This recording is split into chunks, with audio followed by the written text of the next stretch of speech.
Thank you, everyone. Thank you, everyone. Thank you, everyone. Let's get some energy going up here. Thank you, everyone. I'm Tony Brown, and thank everyone for joining us. Today we have some candidates, and they're here because they care. But what is important is we're going to have citizens that's going to be here. They're going to be asking the candidates questions. But I felt as the moderator, the mediator, or the monitor, whichever terminology you want to choose, that it was important for the candidates to hear from some of the citizens. I have some questions, too, that the citizens have emailed to me that I will be asking. But right now, it's a progressive time to be in Oregon. Oregon, I mean, if you look east, you look west, you look south, you look north, you see cranes. That means the city is growing. But there's still a question, where are we going from here? It's 2008. The government has changed. We have a new governor. We have a new mayor. We have a new chief of police. And we have a new Supreme Court justice. And what I may add, three of those appointees are women. So Oregon is moving, but still we have to ask ourselves, where do we go from here? Right now we're plagued with a huge issue of homeless, affordable housing. So we're going to ask the candidates what are their views on that. I'm going to go over to the candidates, and these are the rules. Each candidate would have 1 to 2 minutes to introduce yourself and talk a little bit about yourself. Then we will have some questions. At the completion, you will have 1 to 2 minutes to tell tell the viewing audience who you are again, what is your goals, and what are you going to be doing for the city and for the state. Okay.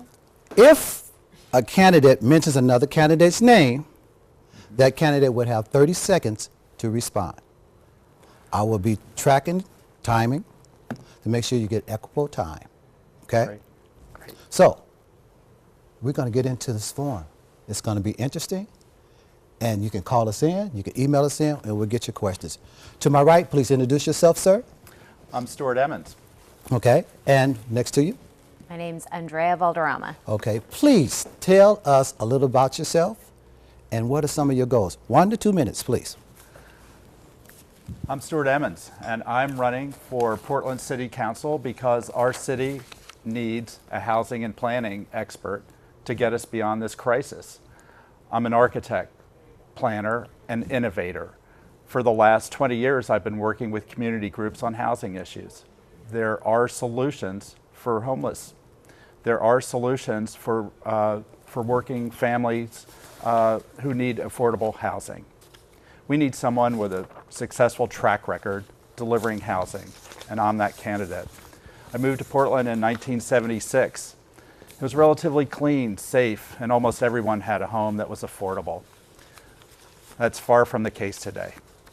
But in a city with our talent and resources, we can do better. We must do better.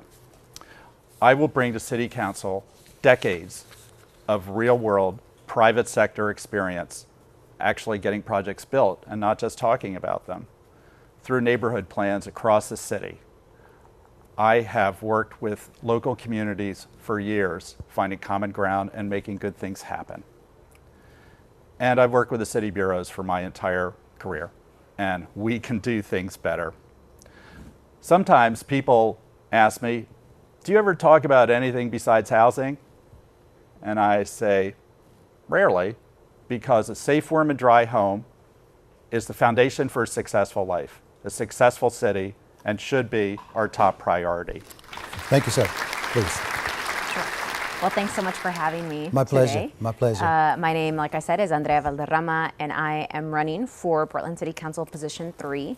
And I'm running because I see, frankly, a new Portland around us, one that is pretty different than even just a couple of years ago, and those of us who have been here even longer can remember something pretty drastically different. And so we know that with this new Portland are coming new challenges, or what I like to call opportunities. And three of the opportunities that I look forward to addressing as your next city commissioner include our housing and homelessness crisis, transportation infrastructure, and jobs. And so we need someone who understands how to hit the ground running to address all of these problems. I currently serve on the David Douglas School Board. I'm in my second term there. I'm a mom, and I am the only one in this race with direct experience working in City Hall. I am currently a senior policy advisor for the past 6 years. And so I am really excited to bring this new perspective and to be part of this conversation to move Portland forward as we look at its future. Okay, thank you. My question is dealing with jobs. Both of you talked about jobs. Let's talk a little about how you are going to do that. We'll start with the lady first, okay? All right. Well, a little bit of a proud mom moment I'll have here. So my daughter is actually trilingual. She speaks Spanish, Cantonese, and English. And what we know is that she is actually not unique in her generation in David Douglas. The majority of her classmates are in fact multilingual and multiracial. And when we think about the next generation of job opportunities, it's so important to me that we're leveraging all of that skill set and cultural competency in language, and that we are setting them up for success in the new economy, and really looking at broadening our CTE opportunities, not only in the public sector, in our bureaus, but also partnering with our local businesses, making sure that they have the opportunity to be set up successfully long term. In terms of current workforce, it's not just about adding new jobs, but about preserving and strengthening the job opportunities that we have in the city of Portland, so that people aren't working 40 hours a week and just barely making rent and not able to save. So those things are really important to me. Thank you. Mr. Evan? A couple things about jobs. One is I've been talking to contractors, and the local or the average age for a worker in the construction industry is 52 years old. We need to grow jobs and working that are working wages, working family wages, and that needs to happen in our schools. Andrea had mentioned CTE. I'm a big supporter of CTE, not only at Benson High School, at Benson Polytech, but other schools as well. We need to, the city can do more to support CTE and the partnering of businesses with our schools. The second thing is housing. We have had businesses move out of Portland because their workers cannot afford housing. That is a big problem. We've got to address this affordable housing crisis before we lose more businesses in Portland. Okay. Recently, there was a commercial, if you will, about an institution, a prison, being used to house the homeless. You and I know, the viewers know, that that was only for like 700 people. What would each one of you do to expand that for the homeless? We have veterans out there that needs homes. What would each one of you do? We'll start with you, sir. Well, I was one of the most vocal people who were advocating for Wapato. And I still don't think it's over yet, and I sure hope it's not over. Wapato could house 525 people like that in 3 months. It's ready to go. We just need to go get a stove and some beds. It is almost a turnkey facility. And when I was walking around the city this winter and seeing people in misery, it was 40 degrees or 35 degrees and raining, and they were huddled in stoops. There were some families, kids out there, and Wapato had the heat going and was empty. It is dead wrong that that facility is not being used. So there's also 18 acres of land there. There are additional opportunities for housing or more sheltering out there, or navigation centers out there. As far as it being too far away, I just say nonsense. It is. There are 2 bus routes that could be extended there, and people say, well, it doesn't really work. Then I say, go find me another building that can house 525 people in 3 months. And if you can find something better, great, let's hear about it. Otherwise, let's use Wapato. Okay, thank you, Ms. Andrea. So I am strongly opposed to warehousing some of our most vulnerable population, some of our most vulnerable Portlanders. I think that we have to do better. I'm concerned about the fact that it takes an hour and a half to get to Wapato, inclusive of a pretty lengthy walk. So when you think of someone with kids, when you think of someone with physical disabilities, that's a concern for me. I also think that there's more to just buying a stove. It's a full working kitchen, my understanding, that's still needed. It's a full long-term strategy for maintenance and operations, which we know has been a significant issue in some of the other shelters that have in fact had to shut down because that long-term planning wasn't part of the conversation. And so instead of trying to fix something short term, we have to be diligent about housing someone for the long term. It's not just getting them in the shelter, it's about making sure that they have that stability that includes the services necessary so that they can thrive, so that they can be part of the community, so they can get off their feet instead of thinking about that in addition to wondering where they're going to go next. And so that's part of the strategy that I'm looking at in terms of finding alternative shelters. That's something that I've been having an ongoing conversation about with the chair and with the mayor, and we'll look forward to continuing to find another solution as quickly as possible. I think one other quick thing that I'll add is that the conversation to me is not just about shelter, but it's about the housing spectrum as a whole. So lots of folks who have recently been forced outside just lost a home. So we also have to think about home ownership and rental opportunities as well. Okay, thank you. I want to move to the next level. If we have a question, please feel free. You can step up to the microphone if you have a question. Getting ready for one on the mic on the left. Go ahead. Microphone to the left. Hi, I'm Dr. Audrey Terrell, President and CEO of the Dr. Audrey Terrell Institute.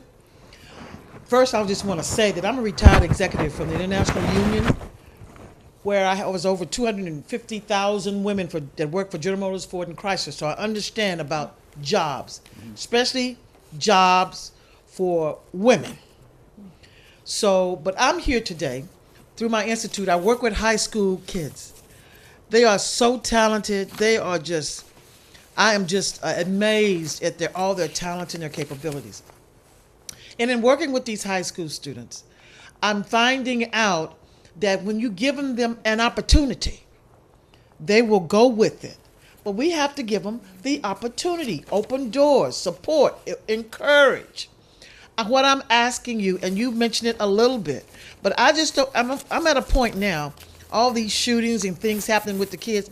I think if those kids had a vision, if they were exposed to opportunities earlier in life, not only can you go to college, you can be an electrician, you can work here, all these jobs around here, prepare them early for these jobs. And we complaining and listening to the news and saying, oh, that's a shame, and this world is just going down. No, there's something we should do. I'm asking you to be more about words. Do it. When you get in office, do something about allowing those youth, and I say youth while they're teachable, and will listen to you, to get into some of these jobs as interns, as apprenticeships, all these jobs around here. I mean, look at Oregon, look at Portland. People are coming here for jobs. Why are they coming here when you got people right here that can do those jobs? I'm asking you to give me some feedback on just what would you do to make a difference in trying to prepare these youth for these jobs here so they can stop bringing in people from other states and countries to do this work. Thank you for your question. Mr. I think I started with you last time, right? Ms. Andrea, please, address the question. So I really appreciate that question, and in fact that's a strategy that I'm already looking to address as a David Douglas School Board member. So we recently looked at the Measure 98 dollars that we got in the allocation of CTE additional training, and what we're looking at is partnering with our local businesses and the public sector to say, okay, what are the growing sectors here that we know are great opportunities. Certainly, we want to make sure that everyone has access to a 4-year college degree and also other opportunities. So what are those opportunities? Are they in the green sector? Are they in the construction sector? We know that's growing. Are they elsewhere? And making sure that we're providing the resources for them to make that happen. The other thing that I'm really interested in hitting the ground running as a city commissioner is the partnership from the city side. We know that several of our bureaus are in fact filled with many workers who are about ready to retire. And so the internships do make a difference. That early exposure to technical bureaus like transportation, development services, water is so critical to making sure that youth are inspired, that they do have that economic opportunity here locally if they want to thrive and to learn of all the great things that Portland can offer. Thank you. Mr. Edmond, please. Well, one of the main reasons I'm running for city council is because of our youth. I've been involved in the school district and Portland Public Schools for about a decade now, advocating for new facilities. I just recently helped the Jefferson Band, and I am a huge advocate for CTE, especially Benson High School, but at other schools too. My personal background, I did woodworking in high school, and that got me through high school, and now I had a trade that was well-paying when I came out, and I was a union labor in a cabinet making shop when I first, in my early 20s. I think there's a heck of a lot the city can do to improve, to make connections between our schools and companies and our business. I don't think there's enough going on with that. I appreciate what POIC and other organizations are doing to connect our youth to jobs, but the city can do more. I would like to see much stronger CTE programs. I mean, look at our graduation rates at some of our high schools. You know, that's just wrong. I mean, I did a book in 2013 to get our graduation rates up to 80% in 4 years, and the mayor kind of said, "I'm sorry, I'm not interested in that. I don't want to do 80%. I want to be at 95%." And to do that, we need to have a broad spectrum of activities and courses for our students in our schools and connect it to business. Thank you. Both of you talked about education. You talked about building our schools, transitioning our youth into jobs. What are we going to do to protect the students that are in the schools now? With the recent issues with Parkland High School, the shootings, what would each one of you do, and what are you planning to do at this point to address that issue? With school shootings, well, our schools need to be safe. There are school resource officers in our schools. I think that's that's a necessary thing to have in our schools. We need to have no firearms in our schools. Our students need to feel like their school is home for them. There needs to be a really great community with our schools, within our schools. These shootings, we can do better. I am so horrified by the shootings in schools, and I think a lot of it also comes to looking at school outcomes, looking at graduation rates. They're all kind of interconnected. Our students should come from strong housing, come from strong families, ready to learn, having had breakfast, and come to school and have a great experience in our schools. Thank you. Ms. Andrea, please. You know, as a David Douglas School Board member, student safety is absolutely my top priority. I worry not only about the safety of the students in the classroom, but certainly on the way to school as well, in their home and in their community. And so to make sure that that safety is there, it's important to me that we do identify as a sanctuary district, something that I put a resolution for to make sure that our students knew that our focus for them was academic success, that we would not allow other entities to come in.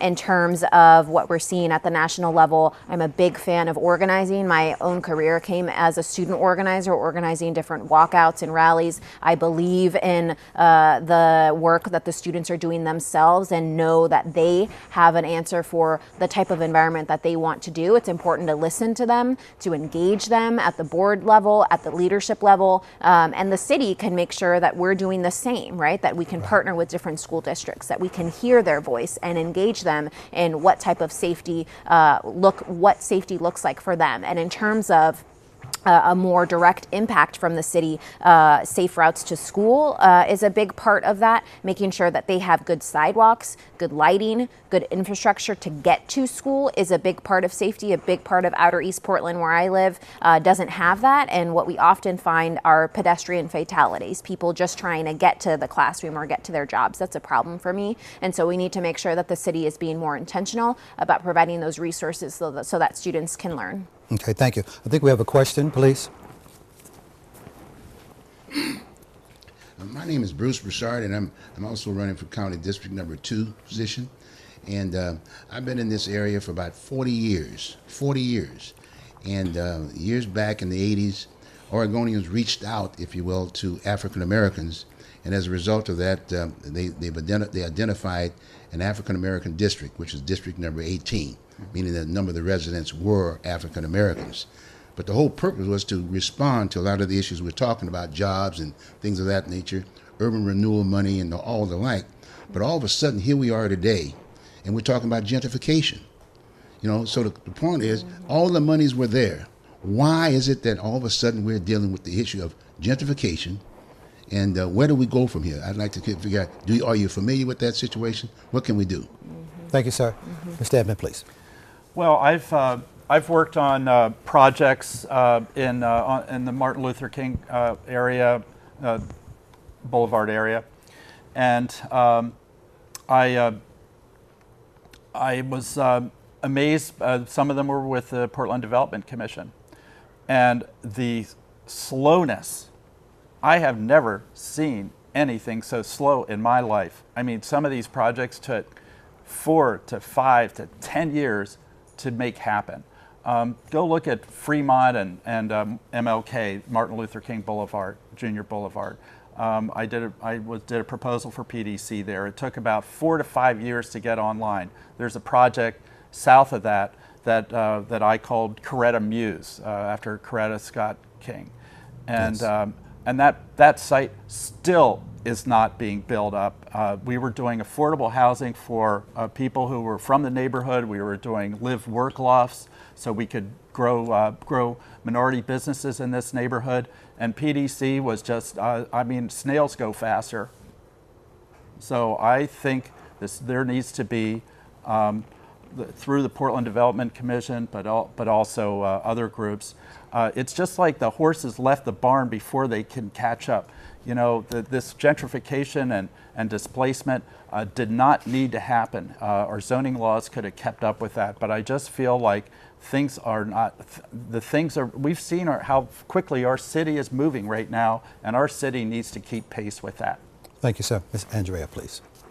So displacement prevention and mitigation absolutely needs to be part of the conversation when we're talking about housing development, when we're talking about infrastructure, transportation. Certainly gentrification is a hot topic in Portland as it is rapidly changing, but we can make sure that we have the right tools and strategies to prevent and mitigate displacement as much as possible. I was pretty disappointed in the results of the North-Northeast preference policy.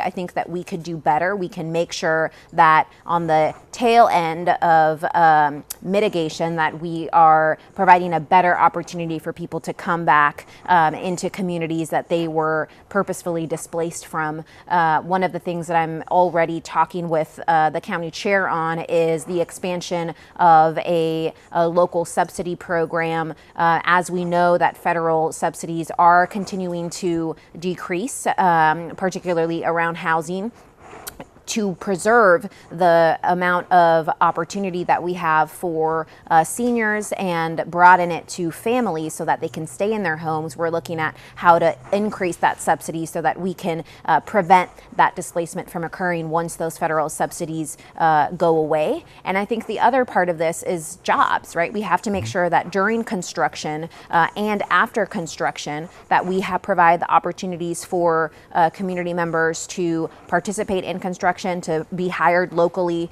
but also to make sure that businesses who are impacted by construction have the ability to work with the city to mitigate any lost revenue. And I think one other thing that I'll mention is that we talk a lot about displacement of residents, but we don't talk a lot about displacement of businesses. They're a key part of communities. That's what we notice goes missing when a whole community has been impacted, and so we have to make sure that we're providing subsidies for them as well. Thank you again. I also saw at a candidate forum for another candidate be shaking his head in agreement. Mr. Edmond, you want to tap into that? Because I think it's some of those parts you were agreeing with. Yeah, I agree with a lot of them. I Go think Andrea and I are very much aligned with this. I just went up on Failing, just north of Mallory, and they had bulldozed most of the block and put in these luxury townhouses for over $1.2 million, and the fancy German cars are parked in front, and the people who are living there, are not from the neighborhood. And I know we're a growing city, but we need to.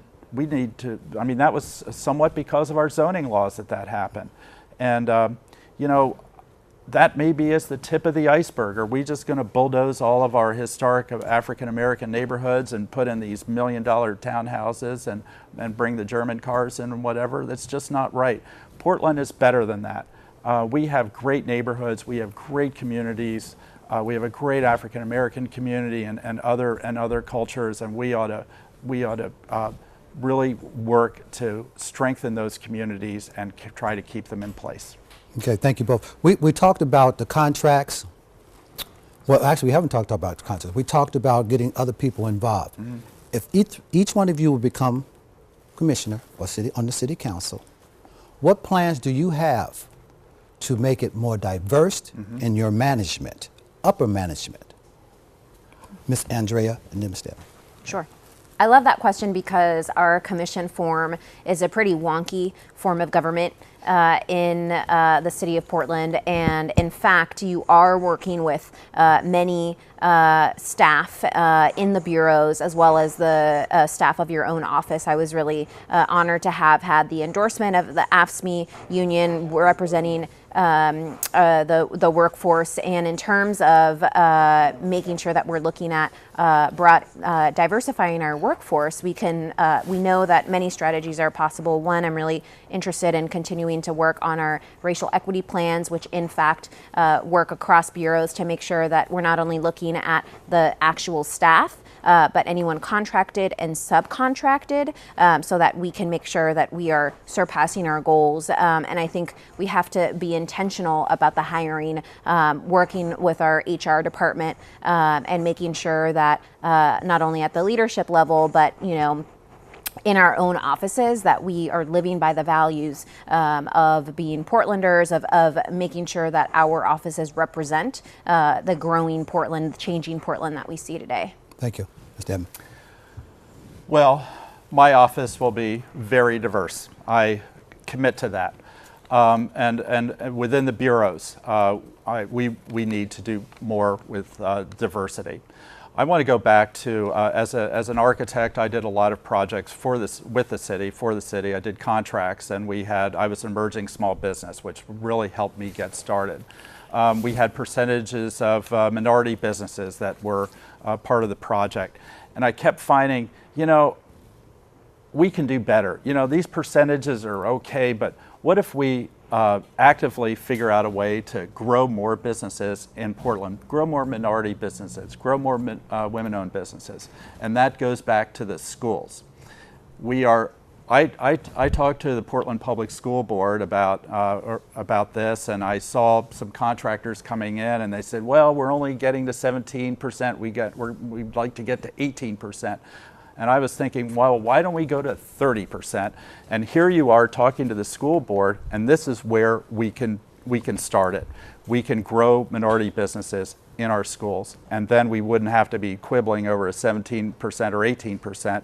It would be, we'd have a much higher percentage of minority businesses able to do projects like this. Thank you. I would like to comment, well, not a comment, it's just a question. Would you advocate or endorse single-member districts? Why and why not? Ms. Andrea, I think I started with you first last time. Okay. No, I'm sorry, Mr. Edmond. Let's start with you. What's our population now? 620,000. I think our system of government was set up for a city that I don't know what the number was, but it was much, much smaller. I absolutely would advocate for districting on city council. I think that we're unique, and it's a large city in the United States of having this system, and there are just a lot of people who don't feel represented, and we need to. Now that we're a larger city, we need to change our form of government. Ms. Andrea. Yeah, I'm really interested in exploring how to make sure that our form of government is reflective again of the changing Portland that we see today. I am really interested in seeing how districts can make that happen. I don't know how many, but I agree that when districts have been implemented in other places, we have seen more reflective leadership of community, and I do agree that that is very much necessary in who we are electing. I think the other key piece of this that continues to be forgotten, that I continue to articulate, is that it's not just looking at districting, but also looking at changing our commission form of government. Frankly, even if we had districts, folks would still be in charge of different bureaus. That's a siloed structure that prevents collaboration and addressing the issues that Portland has right now. And so I would look at exploring a two-pronged approach to both districting and looking at a city manager. Okay, thank you. I think we might have a question. Mm-hmm. Yes, I'd like to ask one more question, because on the listening to you, something was said that I really have to bring to the attention of everyone. I work with youth in high schools every day. Something occurred that bothered them tremendously. And we went down there to the commissioner's office and we spoke to them. I teach them, along with other teachers, if you're a person of integrity, a person of character, you can be taught a job and excel. Something occurred among the commissioners where one was called the B word. That was offensive to everybody, especially the youth. I'm asking you, what are your thoughts on that? Behavior is so important. The youth we all are looking at you. Monitor your behavior. So for clarity, what are your comments and thoughts on that? Thank you for your question. Mr. Edmond? I really appreciate that question. Let's go to what's going on in the White House. It is okay to use words like that, use the B word, but look at what this man is saying to everybody. It's like, I mean, there's no limit to the words but it's not just words. It's also this hate and this it is just so wrong, and I'm appalled by what is going on. There was a trend before Trump came into the White House, but it has just been dialed up since that man came in. So we're in Portland, Oregon. We're 3,000 miles away from the White House, thankfully, and we can do things better here.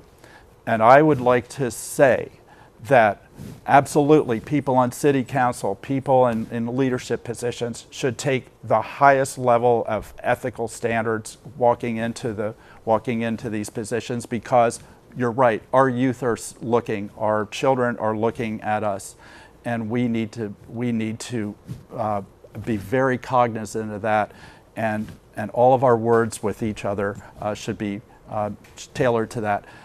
We can set the highest standard in Portland, Oregon, and I commit to that because it is the right thing to do. I'm really excited about what we can do in Portland as a city. We're the big city that's kind of a little town too. I think we've got a great community in Portland, and this is our opportunity to do it right and become a national model for decency and ethics in government. Thank you. I mentioned if you mentioned another candidate, they would have 30 seconds to respond, but I'm sure we'll get a tweet. But Ms. Andrea, from Mr. Sure. So, you know, leadership to me is about making sure that we are setting the best example possible, not only for our youth, but for our community, for everyone who is paying attention now and in the future. And to me, that absolutely means that we are holding ourselves accountable, that we are treating others with respect, that we're being professional, not only on the job, but everywhere around, right? Leaders are leaders in their community, even, you know, on the weekends, right? We sign up for this service. And it's very important to make sure that we are being thoughtful about how we're responding. Certainly there are things that we experience as leaders that test us, right? In those times of difficulty, it's so important to make sure that we think about that response. That's something that I always think about as a mom personally. My daughter will be 3 next month.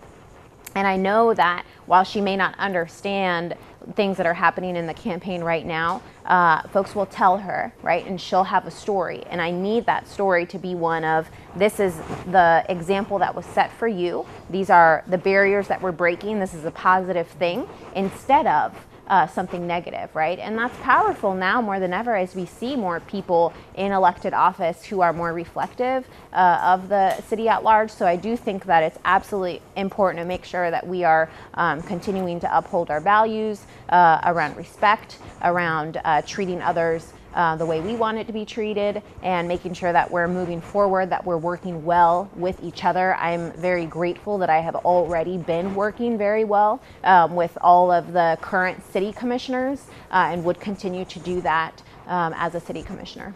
Thank you so much. Do we have a question? Please keep your questions limited because we are live. Thank you. My name is Professor Hall, and I just want to start from the onset and say thank you both for running.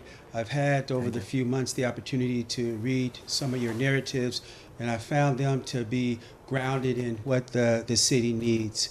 And also there's a connection. I've ran for public office twice, finished last, so hopefully you won't follow my suit. Sorry. But yet I understand the courage that it takes to let people know that you want to participate in our democracy and lead. So I salute your efforts. My very short 3 questions. First had to do with One question, sir, please. Okay, One question. my two-pronged single question Okay. has to do with a specific issue as it relates to the settlement agreement that was held in Judge Simon's courtroom.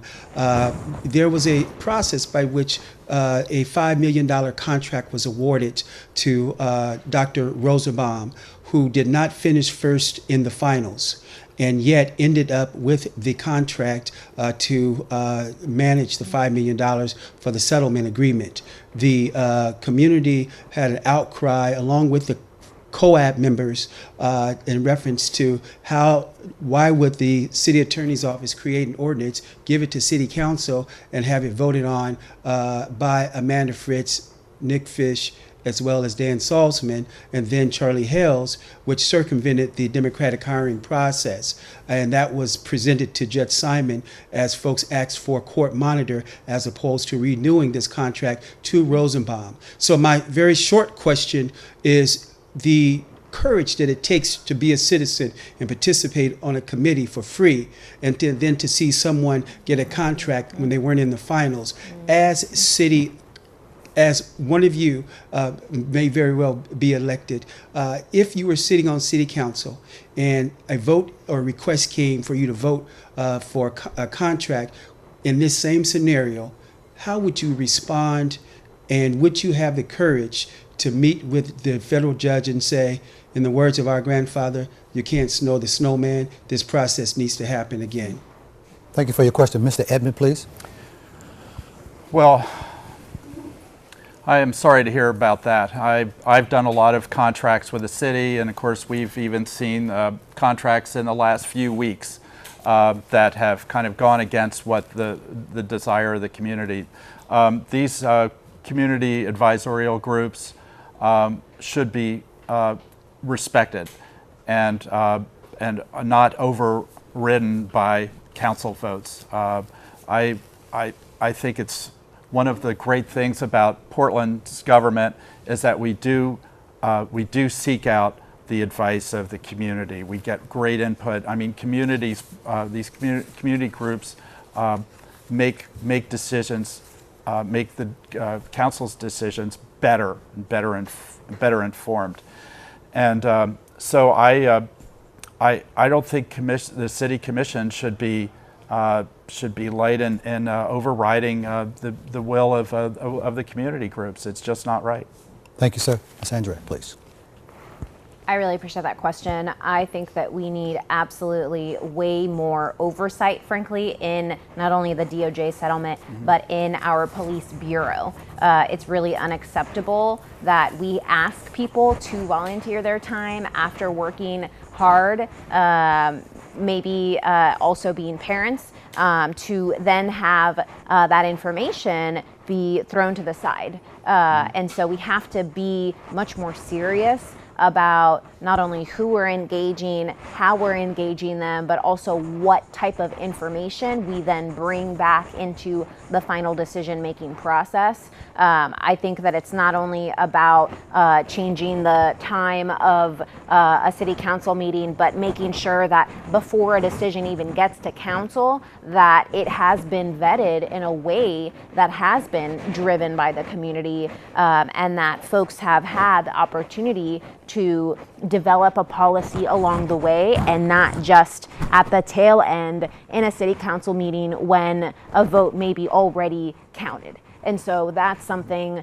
that I am very, very much taking very seriously. A lot of the work that I've actually already done in City Hall has been around public engagement, about broadening that, making sure we have language, interpretation, childcare, food, all those things that we know matter for our community, so that a real conversation can be had, and then information can be taken very seriously by leadership. That's something that I will make sure that I work on with the mayor or whoever the police commissioner will be. That is a big part of making sure that the success of the DOJ settlement happens. Thank you so much. Each one of you have 1 minute to talk to our viewing audience and to our audience in closing. In the closing? Yes. Should Right now. I start? Go ahead, sir. Okay, we got a question. Citizen, go ahead. I just found out about this meeting today, Okay. this morning. And the thing is that, first of all, I'm a native Oregonian. Okay. Portland is not small. What interaction have you had? You keep talking about community. What is your definition of community and neighborhood? Because the thing is, the changes that I've seen in my 70 years does not include, it exclude. Mm-hmm. Everything is a new dressing. What would you do? It's fine that your speeches is fine, but the rhetoric is still the same. It's a learned behavior. What changes, thinking outside of the box, would you actually do yourself as an individual, and are you comfortable? Because I don't know who you are or where you come from, but I know where you're going. Thank you for your question, Ms. Andrea. I want to Mr. Edmond first. Ms. Andrea, please. You have a short 1 minute to answer that question, both of you. Thank you. Sure.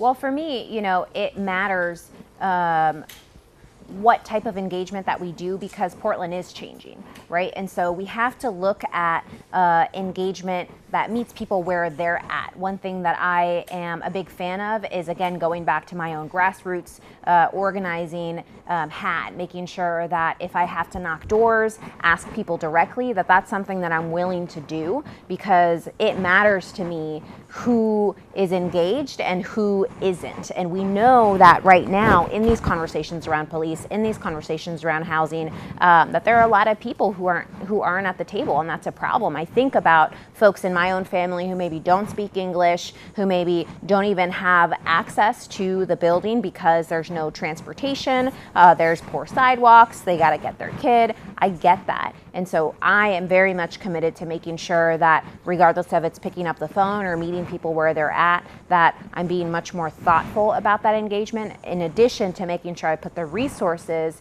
that the city has so that other people have that opportunity, so they can continue to grow that community engagement as well. Thank you. Mr. Edmond, please. I really appreciate this question. I've done a lot of community engagement out in Rockwood, in Lentz, in this neighborhood, in the Martin Luther King Jr. Boulevard neighborhood. And invariably, I would find that there would be the same group of community leaders coming out, but there was a lot of people who weren't represented. A lot of people, and for instance, out in Rockwood, where I was, who were distrustful of coming into community engagement with government officials from their background. So we need to understand that some people can't, with the timing, some people have families, young children, whatever, and they just can't get to community meetings at 7 p.m. because they've got to put their kids to bed.